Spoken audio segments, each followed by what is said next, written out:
வணக்கம்ண்ணே. வணக்கங்க. இப்போ என்னன்னா 3 அடி கொம்பு வச்ச ஒரு மாடு இருக்கு. இது என்ன மாடு அண்ணா? இது நம்ம காங்கேயம் மயிலை மாடுங்க. ஓகேண்ணா. பழைய வர்க்க மான் கொம்பு மாடுங்க. மான் கொம்பு. ஏன்னா மான் கொம்புன்னு என்னன்னா அந்த கொம்பு வந்து பாத்தீங்கன்னா பின்னாடி வளைஞ்சு திருகி இருக்குங்க. ஓ சரி சரி. இதான் பழைய வர்க்க மான் கொம்பு மயிலை மாடுங்க.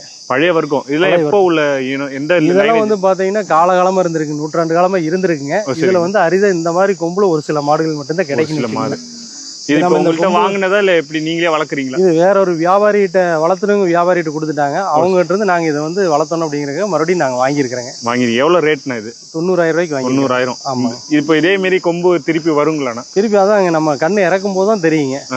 நல்லா பூச்சி காலைக்கு போட்டுங்க. நம்மகிட்டே காலை இருக்குங்க. அதுக்கு இணைச்சி இருக்க பண்டி நம்ம அதை திருப்ப அந்த இதை மீட்டெடுக்கணுங்கிறக்காக தான் நம்ம இந்த மாட்டை வாங்கியிருக்கோம். அந்த காலைக்கு இதே மாதிரி கொம்பு இருக்கணும். கொம்பு அதே மாதிரி சொல்ல முடியாதுங்க. நம்ம மாட்டுக்கு இருக்கு 100% வர்றதுக்கு வாய்ப்பு இருக்கு. அந்த இதெல்லாம் நம்ம வாங்கியிருக்கிறோம். மான் கொம்பு மாடு. சென்னிமலை. நீங்க சென்னிமலை? ஆமாங்க ஆமாங்க. இது எத்தனை கண்ணு போட்டிருக்குண்ணா இது வரைக்கும்? ஆனால் இது சுமார் ஒரு 10 கண்ணு போட்டிருக்குங்க. ஒரு வித்தியாச அடிப்படையில் தான் சொல்ல முடியுங்க. கொம்புக்காண்டி இந்த ரேட்டு. ஆமாம் ஆமாம். ஓகே ஓகேண்ணா. பழைய வர்க்கம் அப்படிங்கிறனால நம்ம அந்த ரேட் கொடுத்து வாங்கியிருக்கோம். சந்தையிலே எல்லாரையும் திரும்பி ஆமாம் ஆமாம். இந்த மாடு பார்த்தீங்கன்னா நம்ம நண்பருடைய தோட்டத்துக்கு பொள்ளாச்சி போகுதுங்க.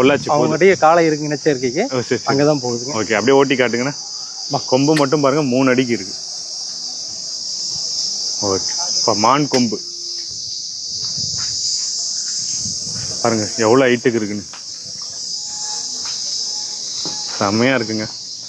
கண்ணபுரம் தேர்ல மிகவும் அரிதான பழைய வர்க்க காங்கேயம் மான் கொம்பு மாடுன்னு அண்ணன் சொல்றாங்க. எல்லாருமே விரும்பி பார்த்துட்டு போறாங்க. கிட்டத்தட்ட பாத்தீங்கன்னா டெய்லி ஒரு ஆயிரக்கணக்கான பேர் இது பார்த்துட்டு போட்டோ எடுத்திருக்காங்க. ஞாபகார்த்தமா நம்ம வச்சிருக்கோம் அப்படிங்கறதுக்காக டெய்லி ஒரு ஆயிரக்கணக்கான பேர் இந்த 3 நாளா அதை போட்டோ எடுத்து. இங்க ஒரு 3000-2000 மாட்டுல இது ஒண்ணுதான் இப்படி இருக்கு. ஆமா ஆமா. நீங்க இந்த தேருக்குள்ளேயே இந்த ஒரு மாடு மட்டும்தான் இந்த கொம்புல இருக்குங்க. கிட்டத்தட்ட 3 வருஷத்துல இந்த வருஷம் தான் இந்த மாடு கிடைச்சிருக்குங்க. தேடி இருக்கீங்க நீங்களும்? நாங்களும் தேடணும். ஓ சரி சரி.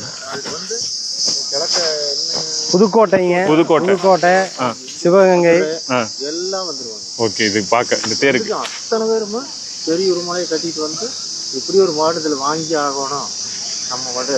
ஓ சரி. இப்படி சின்ன சின்ன கண்ணா வாங்கிங்க பெருசாக்கி பெருசாக்கி கடை கொண்டாந்துருவோம். ஓகே, ரொம்ப நன்றிங்கண்ணா. நன்றி.